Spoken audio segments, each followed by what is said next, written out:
अस्सलाम वालेकुम।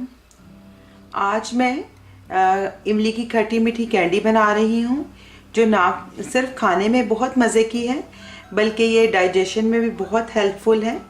और अगर आप खाने के बाद ये यूज़ करेंगे तो ये डाइजेशन में बहुत हेल्पफुल होती है। तो मैं आपको बताती हूँ कि इसके लिए हमें किन किन चीज़ों की ज़रूरत है।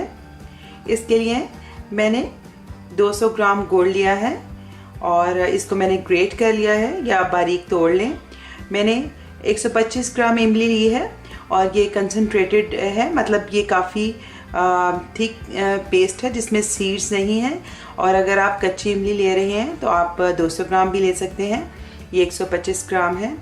और इसके अलावा मैंने half tea spoon black salt या काला नमक लिया है, quarter tea spoon simple salt लिया है।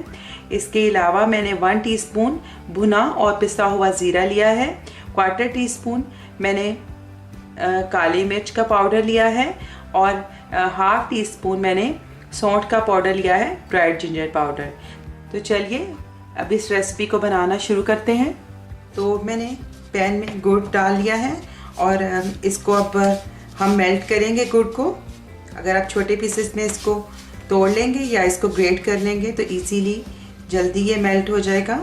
तो गुड़ मेल्ट हो गया है, मैंने फ्लेम बिल्कुल लो कर दिया है और बस इसमें हाफ़ टी स्पून के करीब पानी डालूंगी और बिल्कुल लो फ्लेम पे रखेंगे ताकि गुड़ जले नहीं। साथ ही इसमें इमली ऐड कर दूंगी। और अगर आपके पास कच्ची इमली है तो उसको आप उसमें से सीड्स निकाल कर थोड़ा सा उसको ग्राइंड कर लें ताकि आसानी के साथ मिक्स हो जाए। तो अब इमली को अच्छे से इसमें मिक्स करना है, बिल्कुल लो फ्लेम पे। और साथ ही मैं सारे स्पाइसेस डाल दूंगी। इसमें नमक, काला नमक शामिल है, साथ ही काली मिर्च, ड्राइड जिंजर पाउडर और साथ ज़ीरा पाउडर। और अच्छे से इनको मिक्स करूंगी। इमली को भी बिल्कुल अच्छे से इसमें ब्रेक करके मिक्स करूंगी। मैं लो फ्लेम पर ही इसको पका रही हूँ जब तक कि इमली भी मुकम्मल तौर पे अंदर मेल्ट हो जाए और ये दोनों चीज़ें यकजान हो जाए बिल्कुल और ड्राई हो जाएं। तो इस के लिए आपने सीडलेस इमली लेनी है। अगर आपके पास सीडलेस नहीं हो तो आप उसको थोड़े से पानी में भिगोकर तो उसको आप उसके सीड्स निकाल कर और फिर उसको डाल सकते हैं, लेकिन ज़्यादा पानी ऐड नहीं करना। हमने अब यहाँ पे इसको मुकम्मल तौर पे खुश्क करना है और जब ये बिल्कुल सिमटना शुरू हो जाए तो फिर हम इसका फ्लेम ऑफ करेंगे। और इमली और मसाले डालने के बाद तकरीबन लो फ्लेम पर इसको 5-7 मिनट इसको हमने मिक्स करना है।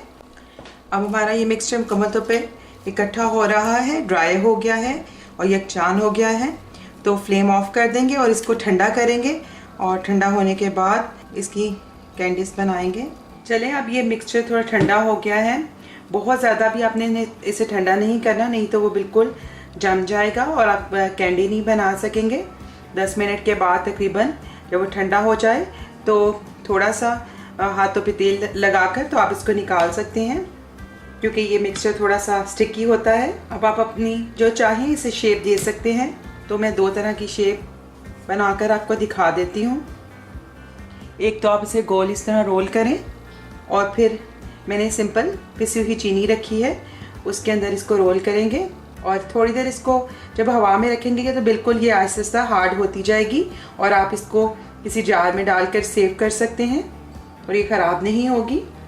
या फिर आप उसको इस तरह फ्लैट करके तो कैंडी की शेप दे दें जिस तरह कैंडी होती है।